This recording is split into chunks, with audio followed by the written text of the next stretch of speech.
Hello, everyone. This is RJ with another episode of RJ's Food Rocks. We're doing something really new here.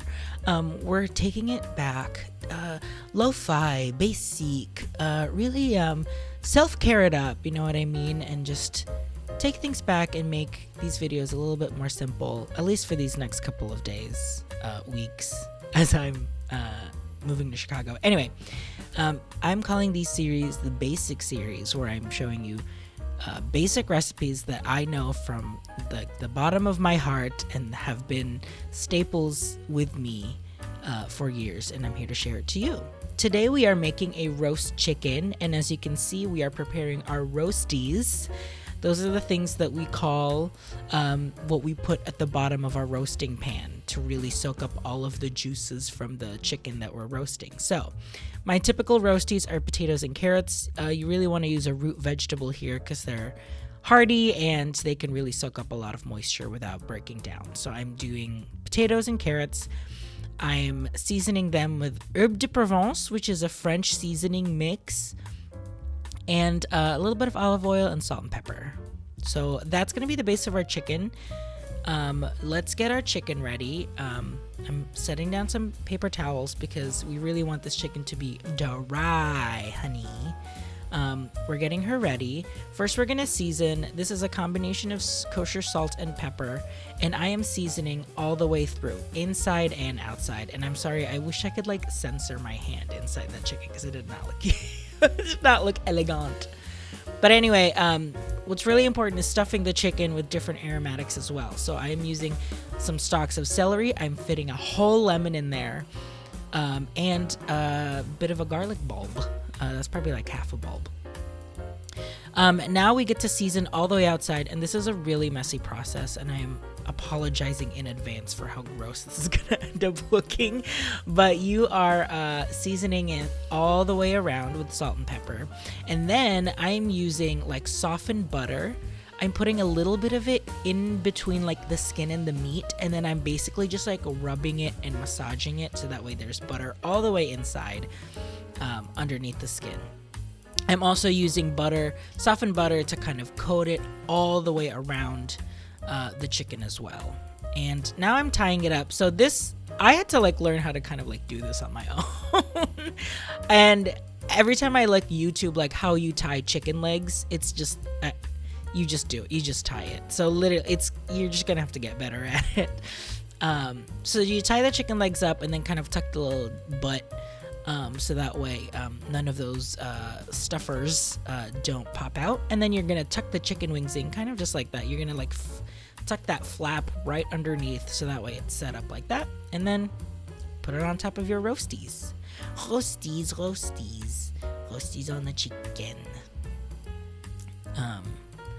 I am putting this in the oven 400 degrees for an hour and a half. That's 90 minutes. And here's the trick that have really shaped my roast chicken process, and it's basting. So every 15 minutes you are gonna baste your chicken with melted butter. Guys, everyone, this is a tried and true process. I can't even tell you how important this process is, but that is the secret of making perfect roast chicken. See, look, like every time you baste it, it gets a little bit more brown, a little bit more golden brown.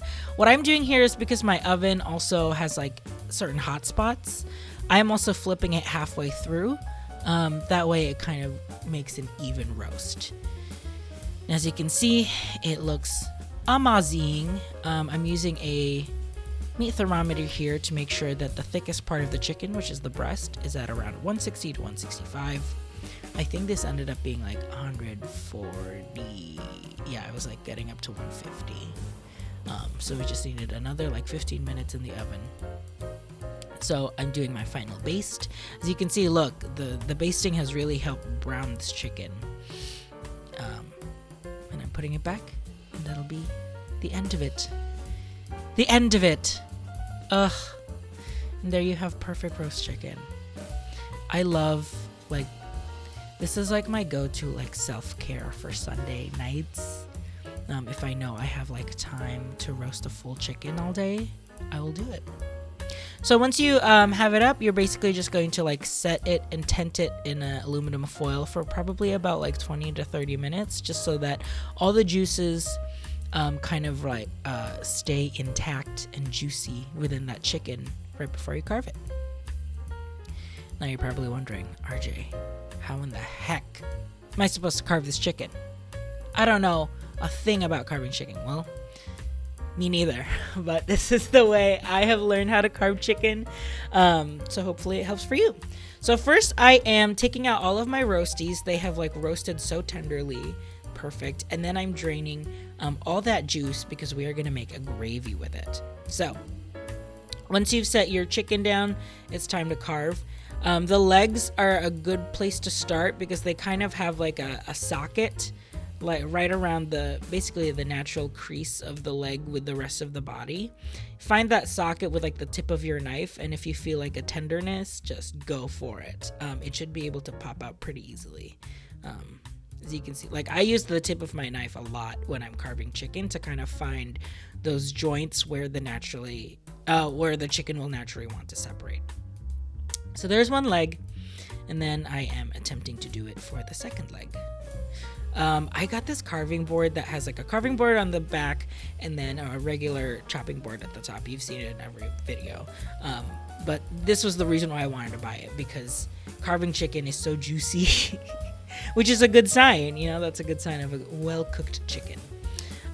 For the wings, I usually just kind of like go for the cut. Like I do get some breast meat in there when I cut it because the wings are kind of like harder, but the more you do it, the more you can practice. You can find a socket with the tip of your knife as well where it kind of like naturally separates. Finally, take out all of your stuffers. Ooh, excuse me. I'm doing this in one take, so if I burp, then enjoy that. For the breast, you're going to cut down, you're going to split it basically like there's that bone, that like breast bone right in the middle of the breast, and on both sides just cut directly down, and you will get 2 even cuts of breast meat. Now you see all this carcass, this chicken carcass? Save that carcass. Save the chicken. Put it in a Ziploc bag and you put it in the freezer. You are going to want to save it. And there you go. There's roast chicken. Friedrich is so happy. Friedrich can always smell when I'm roasting chicken. But yeah, that is my roast chicken recipe. Thank you so much for watching and listening. I hope you really enjoyed that. If you love the show and want to support it, hey, guess what? I have a Patreon. You can be a food rocker for $5 a month.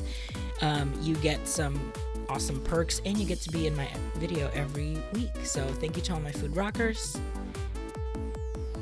Thank you for listening and watching. I hope you enjoy this basic recipe. We'll see you next week with another one. Bye-bye.